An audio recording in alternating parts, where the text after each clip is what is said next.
तो आज का जो टॉपिक रहने वाला है वो है आपका potential due to group of charge. देखो पोटेंशियल एक स्केलर क्वांटिटी है, ठीक है। अब देखेंगे as we know potential is a vector quantity. So algebraic sum of all potentials भैया आवाज नहीं आ रही आपकी। at a point is will be the total potential।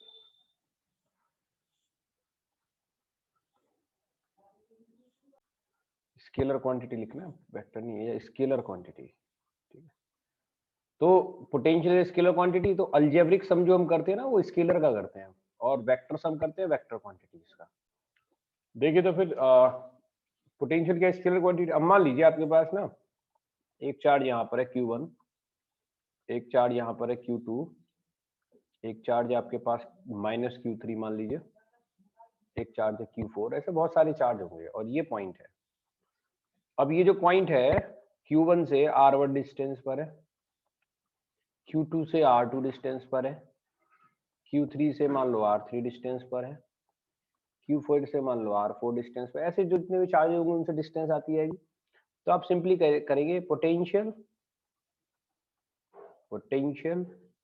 Due to Q1। तो Q1 की वजह से निकालोगे potential at P due to Q1, that is Z Q1 by R1। Z की वैल्यू तो पता ही है ना, एज्यूम कर लिए कौन सी, 1/4 पाई एप्सिलॉन नॉट। कैसे निकालोगे potential due to Q2 Vp2, that is Z Q2 by R2। ऐसे निकालेंगे potential due to Q3 Vp3, that is Z minus Q3 1 में R3। इस तरह से आप निकालते जाएंगे और सबका आप सिंपल एक अलजेब्रिक सम कर देंगे। तो V net simply due to 1 due to 2 due to 3 up to so on, then answer is Z common Q1 by R1 Q2 by R2 minus Q3 by R3 up to so on, जितने भी charges होंगे। तो ये आपने निकाल दिया system of charges की वजह से पोटेंशियल। जैसे आपने टॉपिक पढ़ा था electric field due to dipole, अभी हम निकालने वाले electric potential due to dipole. तो नेक्स्ट टॉपिक क्या है, electric potential due to dipole. तो मैं थोड़ा सा आपको डाइपोल को रिमाइंड करा दे रहा हूँ, मे बी शायद आप भूल गए हो। डाइपोल क्या होता है, ये दो चार्जेस का कॉम्बिनेशन होता है जिसमें से एक चार्ज प्लस का होता है और एक चार्ज माइनस का होता है। दोनों का मैग्नीट्यूड इक्वल होता है और दोनों के बीच की डिस्टेंस को हम 2l लेट कर लेते हैं। ये इसका सेंटर है O, तो हाफ डिस्टेंस LL हो जाएगी। तो जो डाइपोल होता है, it is a combination of two charge, one of plus one is negative, both are equal in magnitude, opposite in nature and place small distance apart. This combination known as the dipole. और इस dipole का एक dipole moment होता है P, ठीक है, जिसकी value होती है Q इंटू 2l। ठीक है बेटा, मैं एक मिनट आता हूँ जरा डाइपोल की। तो मैं डाइपोल को थोड़ा आपको रिमाइंड करा रहा था कि डाइपोल क्या है, it is a combination of two charge, one of the minus Q, other is a plus Q, और दोनों के बीच की डिस्टेंस कितनी है, हमने लेट कर ली 2l, ठीक है। और P equals to Q into 2l हमारे पास वैल्यू हुआ करती थी, ठीक है। और डायरेक्शन ऑफ डाइपोल की हम बात करते थे तो वो माइनस P से किधर होती थी, प्लस Q की तरफ होती थी, ठीक है। तो आप जो है एक हमें जो electric potential due to dipole देखना है ना, उसकी दो पोजीशन है। पहला at axial line of dipole, ठीक है, जिसको हम ये भी बोल देते हैं एंड ऑन पोजीशन। तो देखिए ये ना पोटेंशियल निकालना इसलिए आसान हो जाता है कंपैरेटिव टू इलेक्ट्रिक फील्ड, क्योंकि ये स्केलर क्वांटिटी है, तो हमें ना डायरेक्शन नहीं देखनी होती। तो हमारे पास एक डाइपोल है, एक प्लस Q एक माइनस Q, और लेट अस अज्यूम दोनों के बीच की डिस्टेंस हमने 2l लेट कर ली, ये मिड पॉइंट O हो गया। तो हमारे पास एक एक्सियल लाइन है, ठीक है, एक्सियल लाइन कौन सी होती है जो एक्सिस के अलग होती है? This is your axial line, this is your axial line, ठीक है। ये आपके पास एक एक्सियल लाइन होगी और इस एक्सियल लाइन पर कहीं एक पॉइंट होगा, ठीक है। जिस पॉइंट पे आपको इलेक्ट्रिक फील्ड निकालनी है, let us assume axial line पे ये एक पॉइंट है जिस पे आपको सॉरी इलेक्ट्रिक फील्ड नहीं, इलेक्ट्रिक पोटेंशियल निकालना है, ठीक है, जो कि हमारा मिड पॉइंट से आर डिस्टेंस पर हम एज्यूम कर लेते हैं इसको। Let us assume the distance of this point from the center of the dipole is r, ठीक है। हम इसको क्या एज्यूम कर लेते हैं, हमारे पास डिस्टेंस कितनी है, r है, ठीक है। तो हम यहाँ पे जो है r लिख देंगे, ठीक। हमने लेट कर लिया कि ये r डिस्टेंस पर है हमारे पास। अच्छा, अब अगर सेंटर से इसकी डिस्टेंस r है तो मुझे बताइए प्लस q से इस पॉइंट की डिस्टेंस कितनी होगी, 1, और माइनस q से इस पॉइंट की डिस्टेंस कितनी होगी, 2। ये दो बातें बताइए। प्लस क्यू से आर माइनस एल और माइनस क्यू से R plus L. Very good, R minus L और ये हो जाएगी आर प्लस एल। चेक कर लीजिए जरा, क्योंकि देखो पोटेंशियल निकालने के लिए हमने ना दो चीजों की जरूरत पड़ती है, एक चार्ज की जरूरत पड़ती है मैग्नीट्यूड ऑफ चार्ज, और एक पड़ती है डिस्टेंस की जरूरत। तो आप लिखेंगे एज वी नो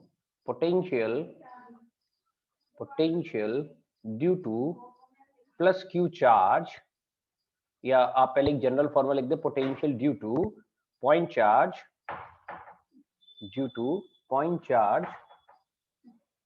क्या फॉर्मूला होता है पॉइंट चार्ज की वजह से पोटेंशियल का, किसी भी पॉइंट पर होता है Z Q बाई R, ये हमारे पास एक फॉर्मूला होता है। तो आप लिखेंगे, फिर लिखेंगे due to plus q charge, ये तो हमारे पास माइनस क्यू चार्ज था, ये हमारे पास प्लस क्यू चार्ज है।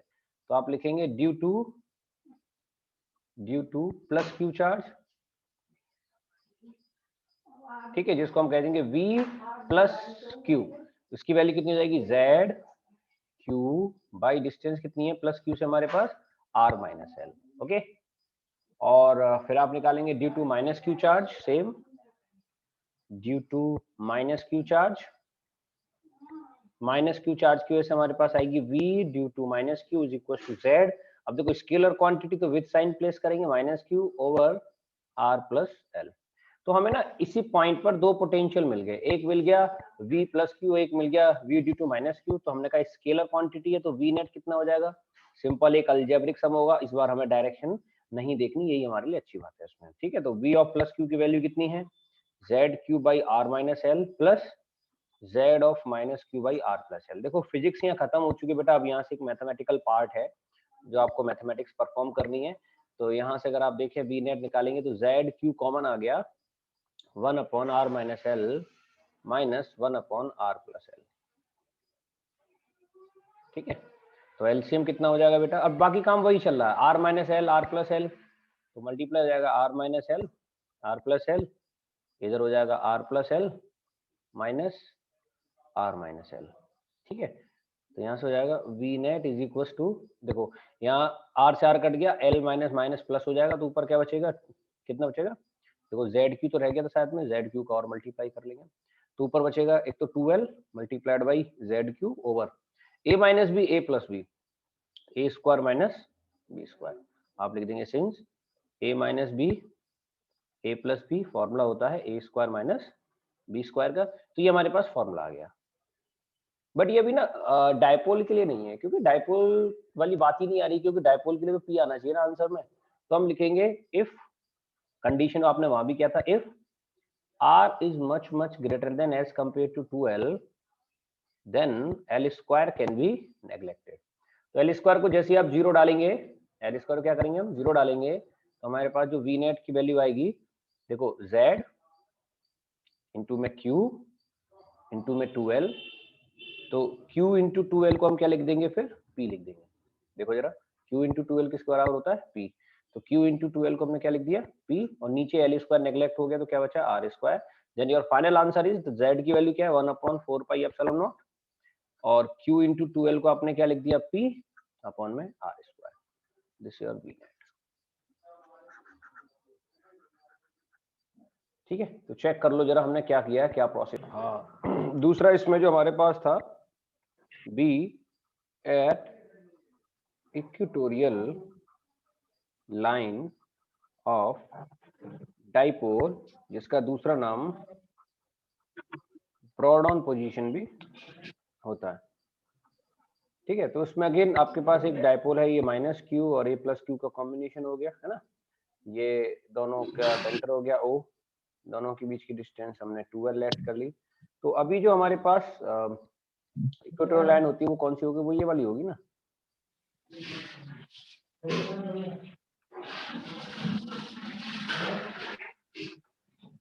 ठीक है, ये हमारे पास क्या है, इक्वेटोरियल लाइन है।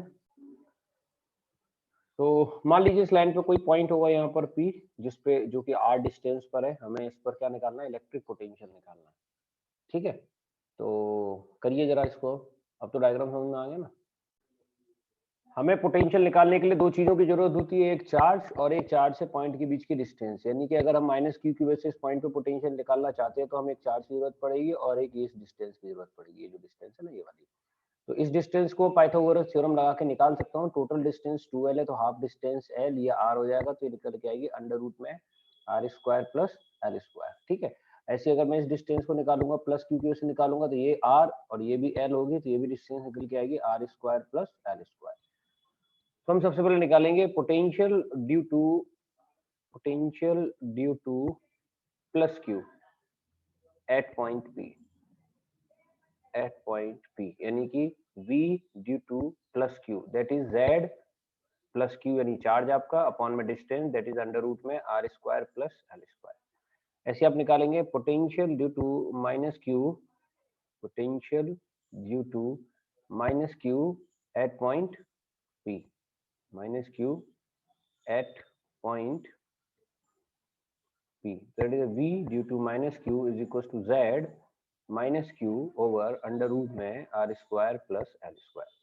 और जैसे हम V net निकालेंगे तो V net सिंपल अलजेब्रिक सम हो जाएगा, potential due to plus q and potential due to minus q, and your answer is finally 0 because both term are equal and opposite in nature, one is plus other is minus। बेवकूफ, अबे घरेड़े, ये दो locations है जहां पर charge रखा हुआ है ना, ये लाइन है, ये एक लोकेशन है तुम्हारे पास। ये मान लो इसका ओरिजिन हो गया आपका, मैथ वाले स्टूडेंट हो तब तुम्हें कुछ समझ नहीं आ रहा।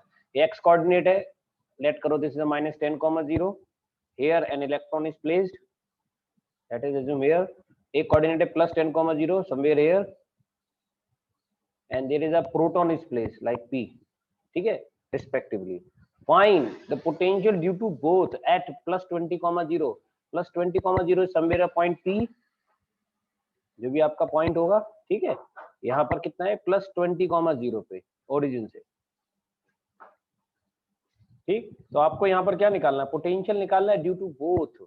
तो इसकी वजह से एक पोटेंशियल आएगा, इसकी वजह से पोटेंशियल आएगा, इन दोनों पोटेंशियल को आप जोड़ोगे तब वो नेट आंसर चाहिए हमने, अलग अलग आंसर नहीं निकालने आपने।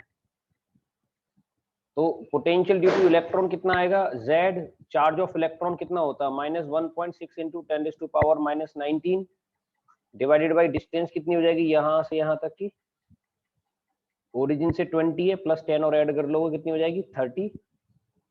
ठीक है, और पोटेंशियल ड्यू टू प्रोटॉन निकालोगे तो Z, अब प्रोटॉन के पास उतना ही चार्ज प्लस में होता है, 1.6 × 10⁻⁻19 डिवाइड बाय ये डिस्टेंस, ये कितनी हो जाएगी, ये 10 रह जाएगी, ये कितनी रह जाएगी, ये टोटल 20 है और ये 10 है तो 10 रह जाएगी। और then V net is equal to, दोनों को जोड़ देंगे, ये माइनस में ये प्लस में, तो आ जाएगा -1.6 Z divide by 30 × 10⁻⁻19 plus 1.6 Z multiplied by 10⁻⁻19 divide by 10। इसको सॉल्व करोगे वो आपका आंसर आएगा। अच्छा, इसको हम डाइपोल नहीं कह सकते हैं, उसकी वजह क्योंकि डाइपोल के लिए जो डिस्टेंस होती है ना R is much less than as compared to 2L। अब आपका R कितना है, आपका R है 20 और आपका 2L कितना है, वो भी 20 है, तो ये डाइपोल की तरह नहीं करेगा। हाँ, अगर यही क्वेश्चन ऐसे होता कि ये जो डिस्टेंस 20 की जगह 200 होती, for example at a point 200,0, तो अब ये 200 ना बहुत बड़ी क्वांटिटी हो जाती है as compared to distance between the dipole, है ना। तो उस केस में आप फिर एक्सियल लाइन ऑफ डाइपोल वाला फॉर्मूला डायरेक्टली यूज कर सकते थे। कौन सा, जो भी आपने पीछे निकाला था, ZP/R स्क्वायर, ये तो निकाला था आपने डाइपोल का फॉर्मूला एक्सियल लाइन पर, देखो जरा, ये निकाला था आपने, Z P over R square. But उस केस में ये जो डिस्टेंस होती है ये लार्ज होनी चाहिए, दिस इज आर, और यहाँ पर साफ लिखा है R is much much greater than as compared to 12। ठीक है, तो इसलिए मैंने इसको मैनुअली किया। अगर ये डायपोल होता तो आप directly axial line of dipole वाला फॉर्मूला लगा देते। कभी भी कॉल डिस्कनेक्ट हो सकती है, 1 मिनट से कम टाइम रह गया, रिकनेक्ट कर लेना। ठीक है, तो अभी समझ में आया कुछ?